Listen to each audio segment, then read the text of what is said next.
So I want to talk a little bit here about Julian Assange. This is a topic I just don't talk about as much as I would like to.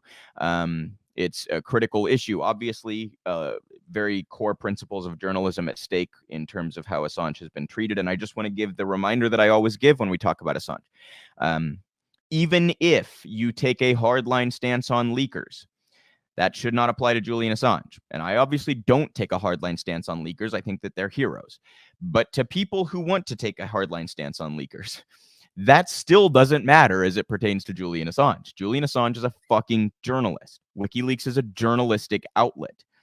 So you should not, under any scenario, be prosecuted for or persecuted really in any other way for publishing information. That goes against the heart of the First Amendment and the journalistic principles that we uphold in this country and the ethics of the press and free expression. Okay. This is in Common Dreams. Fate of anti-war journalism lies in upcoming Assange hearings. The press still has the power to challenge and prevent U.S. wars. However, this power hangs in the balance in the form of Julian Assange's fate. They also have the power to do a lot more than that, and a lot of that also hangs in the balance with Julian Assange's fate. Within just a few days, the United States will once again make its case in a UK court that it has a right to extradite WikiLeaks founder Julian Assange to be tried under the Espionage Act, in what remains this century's most dangerous attack on global press freedom. These hearings, taking place on October 27th and 28th, are an attempt to appeal the decision that Judge Vanessa Baraitser made earlier this year to not extradite Assange to the United States because it is likely he will commit suicide if subjected to the inhumane conditions of the U.S. prison system. However, while this decision was focused on his health, these hearings are really about what Assange's case has always been about: the United States' determination to silence anyone who exposes the crimes of the U.S. empire. Leading press freedom and human rights organizations have been clear about the implications of a potential Assange extradition and have called on President Biden to drop the case. If there are still any doubts that the Department of Justice's focus on Assange was corrupt and politically motivated, those who remain skeptical should consider two major revelations about the U.S.'s campaign against Assange since the last hearing. Earlier this year, the Icelandic news outlet Stundin reported that a key witness in the prosecution against Assange admitted to lying in his indictment.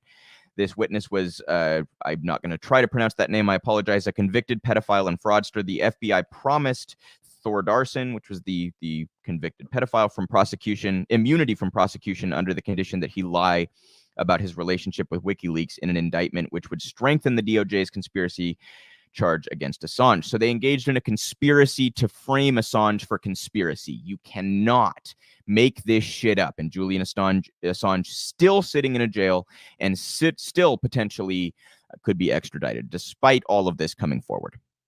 Along with the debunked claim that Assange pressured whistleblower Chelsea Manning into hacking a U.S. government computer, Thordarson's indictment was supposed to paint Assange as having a pattern of pressuring sources to commit cybercrimes. The Stundin article should put to rest any belief that the United States is being honest about its stated reasons for going after Assange. But the Stundin article is not even the most concerning glimpse into the prosecution's true character.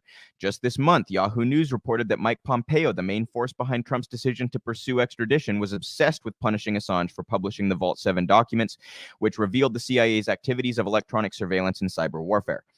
Though the Gray Zone initially broke this news in May of 2020, the recent Yahoo News report includes additional details of Pompeo's obsession. Most shockingly, Pompeo held such a vendetta against Assange that he considered arranging a shootout in the streets of London with the British government to assassinate Assange. Let me just repeat that. Pompeo held such a vendetta against Assange that he considered arranging a shootout in the streets of London with the British government to assassinate Assange. And Julian Assange is still the one sitting there facing charges of conspiracy. Who's conspiring? Mike Pompeo belongs in a prison cell. The Department of Justice officials who conspired with Thordarson to create false testimony to try to frame Julian Assange belong in a jail cell for conspiracy, not Julian Assange. It is still unclear if either of these facts will be considered in the UK court's upcoming hearings. There remains a dangerous lack of solidarity with Assange from the press, which is exactly why it is so important that this extradition not happen. As mainstream news outlets become increasingly complacent and even supportive of pro-war policies, it becomes more essential that anti-war voices and anti-war journalists in particular resist the attempt by the United States to set the precedent that the act of publishing war crimes is a punishable offense. This just could not be a more important story, you guys. It's of the utmost priority. If we don't have press freedom, we really have no avenue to change in any respect. And the treatment of Assange here is beyond egregious. It's totally ass backwards. Those who have treated him how they have treated him are the ones that belong in prison and belong facing charges. Not Julian Assange, who did not just his job. Let me just backtrack that a bit. Not only was what he did not unethical or legal, right? It was ethical, it was legal. He's allowed to do it. Not only that, it's admirable. It was good work. It's what we want out of our press. It should be praised, not condemned, and yet we're charging him for it. So many things in politics are backwards. Very seldom are they as backwards as this one. Julian Assange has what this man has had to go through. I mean, it just, when put in the context of the fact that he is a hero, it's all the more maddening. And that the press, as awful as they are in so many respects, that they can't even be bothered on an issue that speaks to the very principle of what they do. That they can't even be bothered in this scenario to stand up for their colleague and to oppose the condemnation of and prosecution of the principle of their work. I mean, you guys can see how worked up this gets me. We basically are now saying, if you criticize the United States in a way that the United States dislikes, that the State Department and the deep state dislike, that the Pentagon dislikes, they will simply find a way to conspire to charge you. This is beyond horrendous. Whatever you can do to stand with Assange, whatever you can do to bring this story to the forefront, I encourage you to do. And here's to hoping that on the 27th and 28th, the UK does not choose to appease the United States and extradite Assange. And by the way, also, shame on Joe Biden for continuing the Trump administration's stance on Assange. Obama wasn't good on this either, you guys. All three of the every president that has dealt with Julian Assange has been awful on him.